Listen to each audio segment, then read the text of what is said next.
पिछले चैप्टर में हम लोगों ने फिजिज़ॉप्शन की करेक्टरिस्टिक्स के बारे में डिस्कस किया था। अब हम बात करेंगे इस वीडियो में अबाउट द करेक्टरिस्टिक्स ऑफ केमिज़ॉप्शन और केमिकल एडजॉर्प्शन। तो इसमें पहला पॉइंट है कि जो आपका केमिज़ॉप्शन होता है वो हाईली स्पेसिफिक होता है नेचर में। वाई?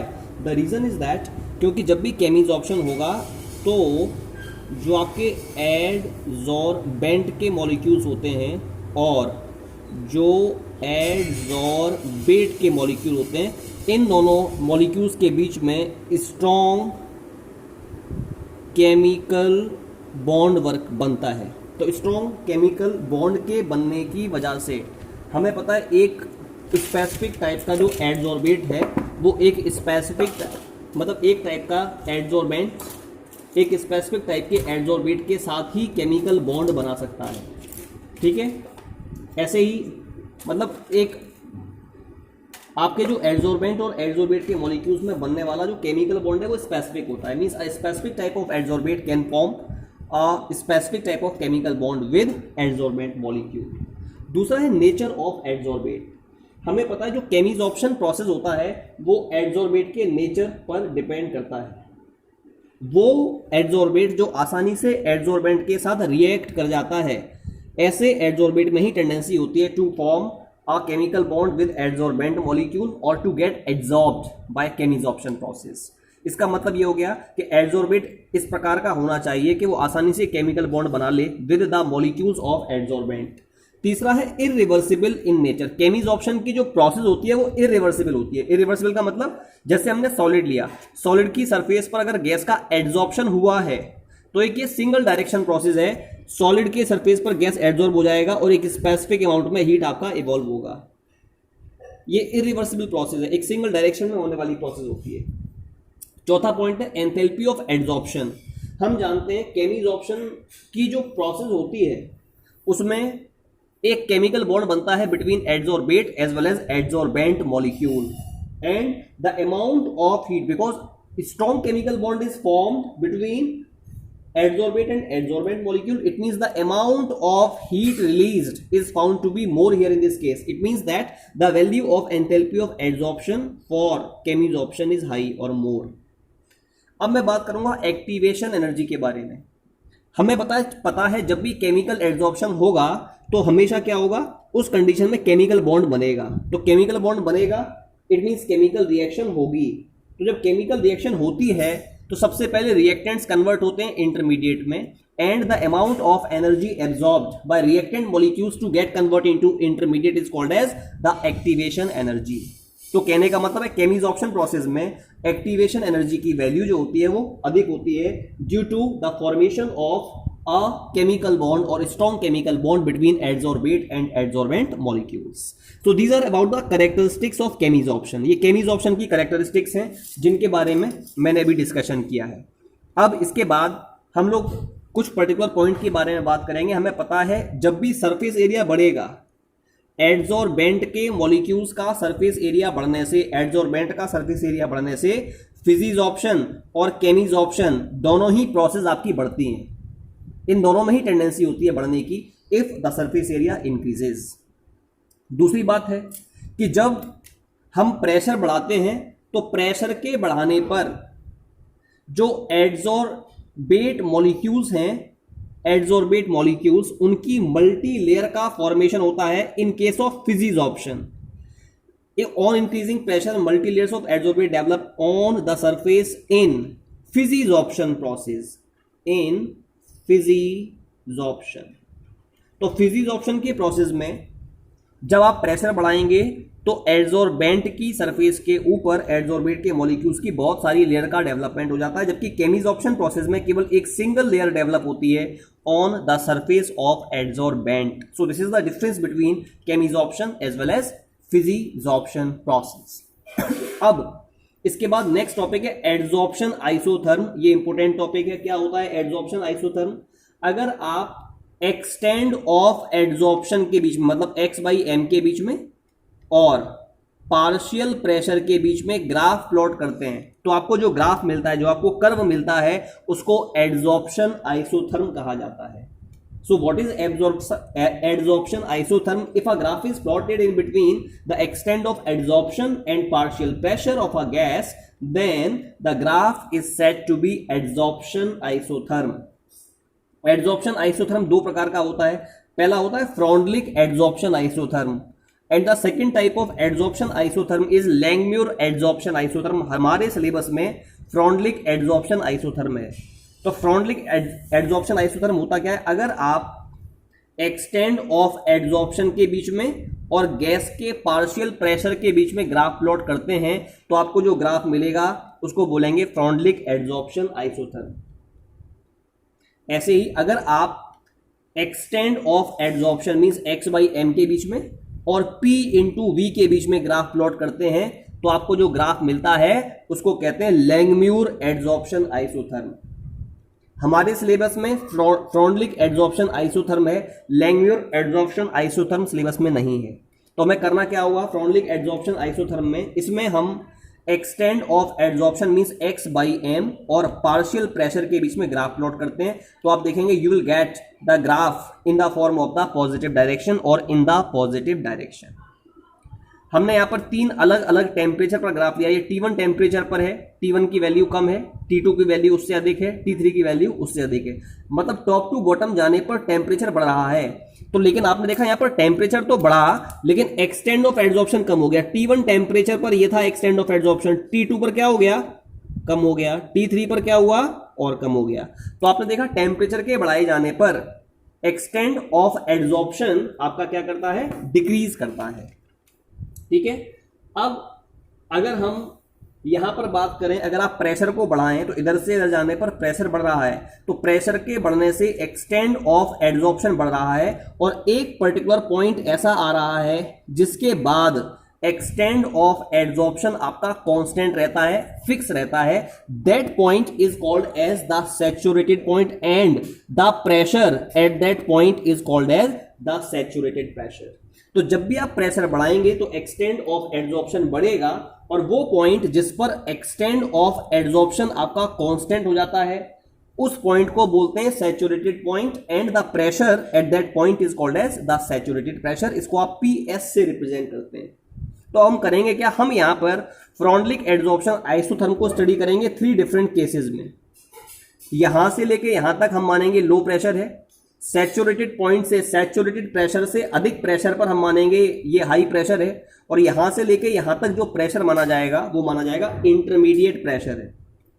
सबसे पहले लो प्रेशर की बात की जाएगी. आपको पता लग रहा है यहाँ पर एक्सटेंड ऑफ एडजॉर्प्शन और पार्शियल प्रेशर के बीच में जो ग्राफ मिल रहा है हमको लो प्रेशर पर वो एक स्ट्रेट लाइन के फॉर्म में मिल रहा है. इसका मतलब आपका जो एक्सटेंड ऑफ एडजॉर्प्शन है X by M low pressure पर वो पार्शियल प्रेशर की 1 पावर के डायरेक्टली प्रोपोर्शनल होता है. यानी x by M is proportional to p raise to the power 1.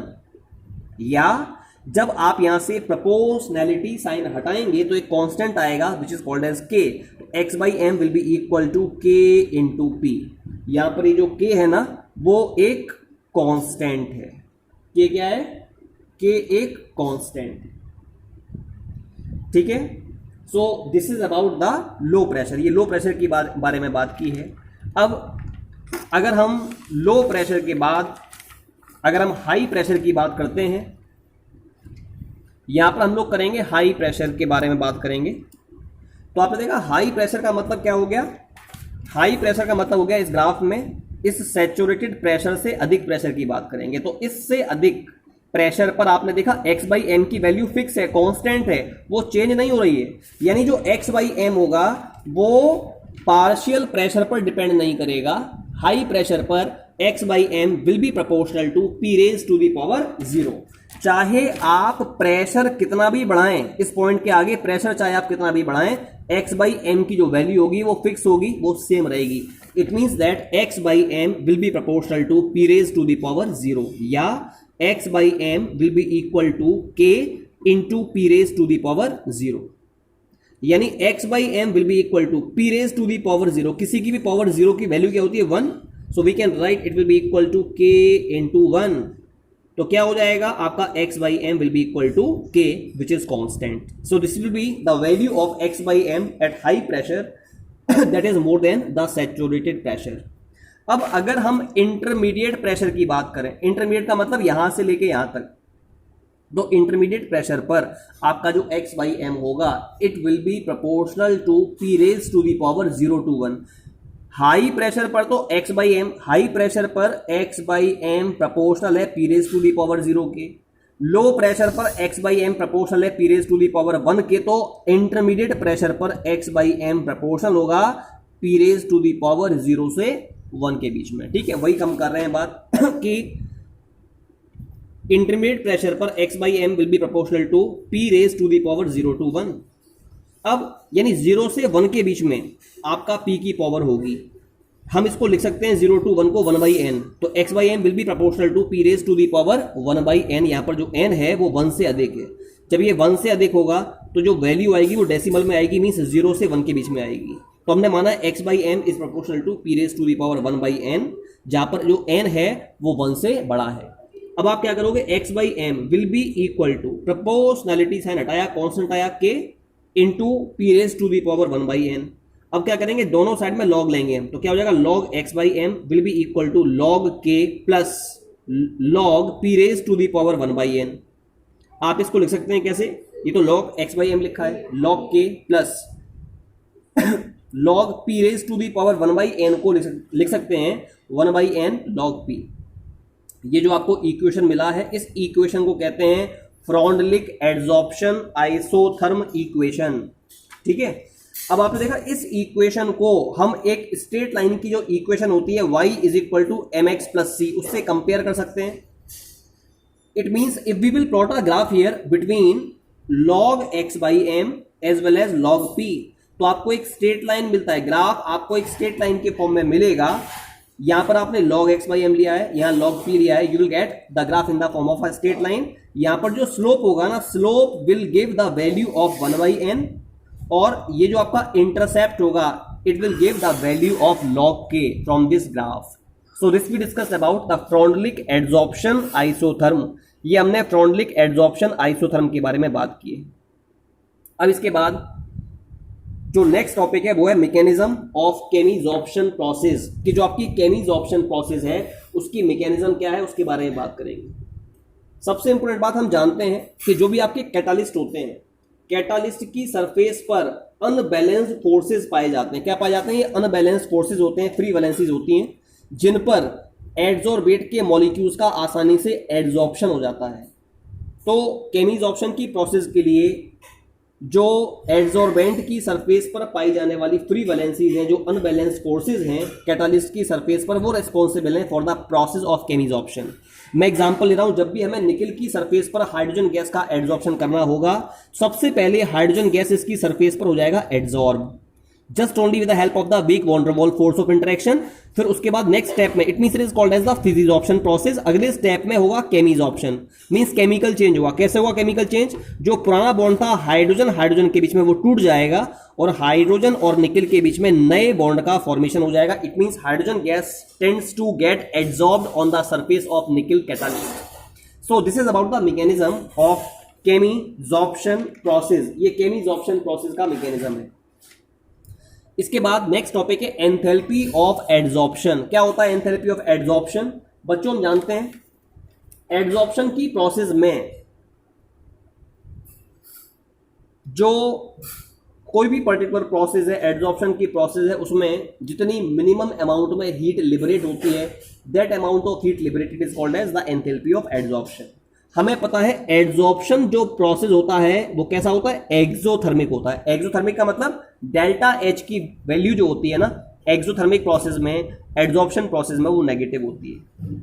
और जब एड्सॉर्प्शन होगा, जैसे गैस का हमने किया था adsorption on the surface of the catalyst, तो गैस के पार्टिकल्स तो आपके एड्सॉर्ब हो गए, means now no molecule of gas is free to move from one place to another.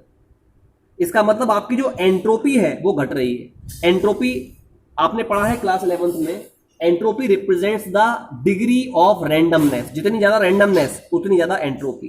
तो रैंडमनेस तो एड्सॉर्प्शन से पहले अधिक थी, क्योंकि गैस जो थी ना उसमें ज्यादा टेंडेंसी थी मूव करने की एक प्लेस से दूसरे प्लेस तक। जब एड्सॉर्प्शन हो गया तो फिर आपकी जो डिग्री ऑफ रैंडमनेस है वो घट गई, इसका मतलब एंट्रोपी घट गई। एंट्रोपी की घटने का मतलब डेल्टा एस, एंट्रोपी चेंज कैसा होगा, नेगेटिव होगा। आपने ये एक इक्वेशन पढ़ी है क्लास 11th में, गिब्स हेल्महोल्ट्ज इक्वेशन। वो इक्वेशन है डेल्टा जी बराबर delta H minus T into delta S. अब यहां पर एड्सॉर्प्शन में डेल्टा एच की वैल्यू नेगेटिव है, डेल्टा एस कैसा है, ये भी नेगेटिव है, तो माइनस माइनस ये क्या हो गया, प्लस हो गया। तो अगर डेल्टा एच का जो मैग्नीट्यूड है, जो नेगेटिव वैल्यू डेल्टा एच की है, वो अगर अधिक है, then the product of T into delta S, तो ये जो मल्टीप्लाई करने के बाद जो वैल्यू आएगी पॉजिटिव में, ये कम आएगी। डेल्टा एच की वैल्यू अधिक है तो ओवरऑल डेल्टा जी की वैल्यू कैसी आएगी, नेगेटिव आएगी। तो जब ओवरऑल डेल्टा जी नेगेटिव होता है तो रिएक्शन फिजिबल होती है, आसानी से एड्सॉर्प्शन होगा on the surface of the catalyst. It means the adsorption process will be spontaneous if the value of delta H will be more negative than that of the product of T into delta S। और अगर हम temperature बढ़ाएं तो temperature के बढ़ाए जाने पर T into delta S की जो वैल्यू है वो बढ़ेगी, और ये वैल्यू अगर बढ़कर डेल्टा H से अधिक हो जाएगी तो overall value of delta G comes to be positive.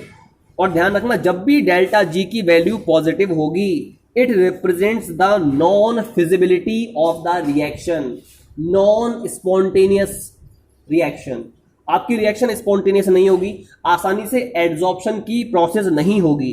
So this is about the enthalpy of adsorption, how in which particular condition the adsorption will be spontaneous and in which condition the adsorption will be non spontaneous, उसको हम पता लगा सकते हैं by this specific concept।